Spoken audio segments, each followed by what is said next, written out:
The clock radio blinked 12:17 a.m., its digital glow slicing through the darkness of our bedroom. I pretended to be asleep, my back to the door, but every fiber of my being was screaming. I'd been lying there for hours, replaying the same gut-wrenching scene in my head. The picture of her car pulling into the driveway 10 minutes earlier than usual. 10 minutes earlier than the time she told me she'd be home from her late shift at the hospital.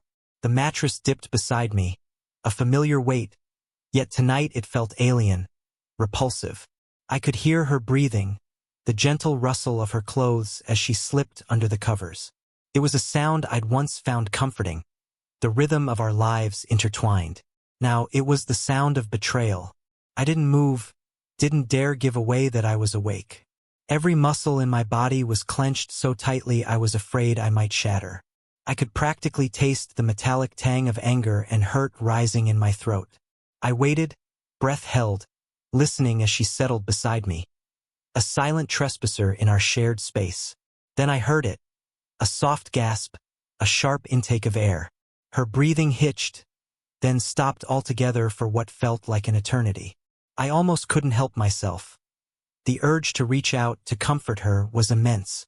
But then I remembered the text messages I'd found, the ones I shouldn't have seen, and the urge was extinguished by a cold wave of disgust. She'd found the letter. I rolled over, forcing myself to look at her. The pale moonlight streaming through the window illuminated her face, her eyes wide with a terror I had never seen. She clutched the single sheet of paper like it was a poisonous snake, her lips trembling as she began to read the words I'd painstakingly written, each carefully chosen, each laced with the pain she'd inflicted on me. The letter wasn't about anger, not really. It was about the hollow ache in my chest, the feeling of being utterly alone in my own marriage. It described the way the light had gone out of our home replaced by a cold, unfamiliar chill. It spoke of shattered trust, of a future I could no longer envision with her. And it ended with a single, devastating sentence. I know about him, ally. She looked up at me, her face a mask of fear. How do you know? She whispered, her voice barely audible. Does it matter? I asked, my own voice flat and devoid of emotion. I'd imagined this moment 1,000 times over the past few weeks, each scenario ending with me screaming and yelling, maybe even crying. But in the cold, harsh light of reality, I was calm, eerily so. She didn't answer. She just stared at the letter like it held the answers to all of life's unsolvable questions. It doesn't matter now, I continued, my tone low and steady. I've known for weeks, ally. The late shifts that weren't. The hushed phone calls. The perfume that wasn't mine. It's over. Tears streamed down her face, silent, helpless.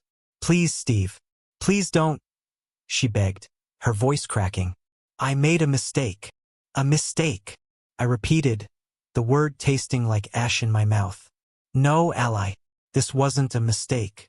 It was a calculated decision. One that you made over and over, each time betraying me, betraying us. And now you have to live with that. I rolled out of bed and began to dress. The silence between us was thick with unspoken words, with recrimination and regret. The woman in front of me was a stranger. I couldn't reconcile the loving, caring wife I thought I knew with this deceitful version before me.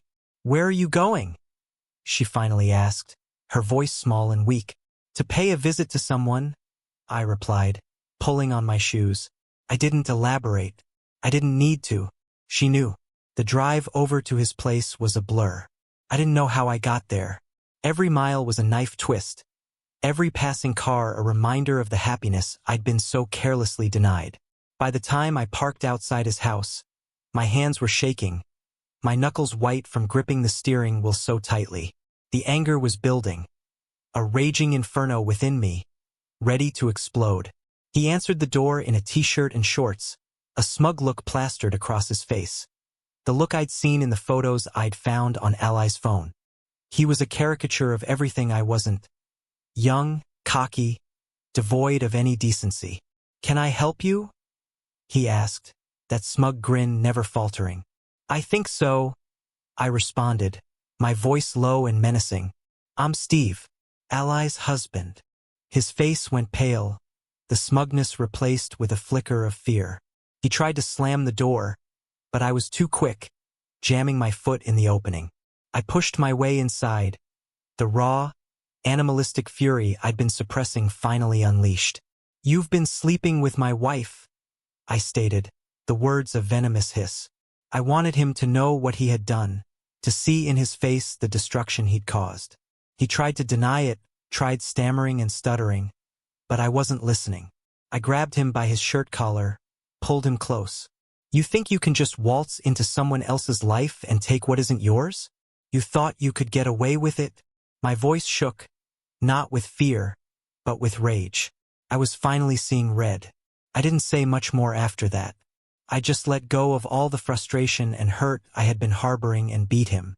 I beat him until my knuckles were split and bleeding, until he was curled on the floor, whimpering in pain. I didn't care. He deserved it, and in that moment it felt good, cathartic even. I left him there, a broken mess on his living room floor, and walked out into the night. The air was cool, and for the first time in weeks, I felt like I could breathe. But the fight I'd had did nothing to ease the pain of betrayal. I'd gotten my revenge, but that hadn't fixed anything. The next few weeks were a blur of lawyers, paperwork, and a slow, agonizing dismantling of our life together. Ally moved out.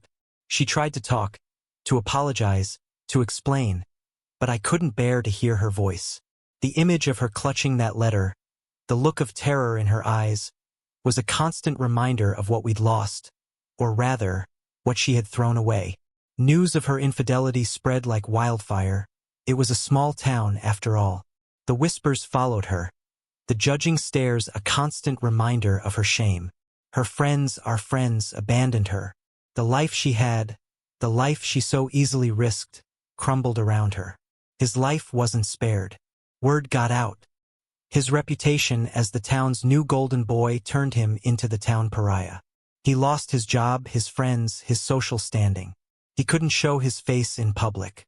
I, on the other hand, had become a sympathetic figure, a victim of circumstance, the wronged husband. People offered their condolences, their support. They admired my strength, my resilience. But that's not how I felt. I was empty. I went through the motions, going to work, paying my bills, doing all the things I'd always done. But without her beside me, my heart felt as though it had been ripped out. Even now, years later, the phantom pain still lingers. Sometimes I wonder what went wrong, when we started to drift apart, when our love started to die. But then I remember the letter, the look on her face, and I know there are some things that can't be forgiven, and some wounds that never truly heal.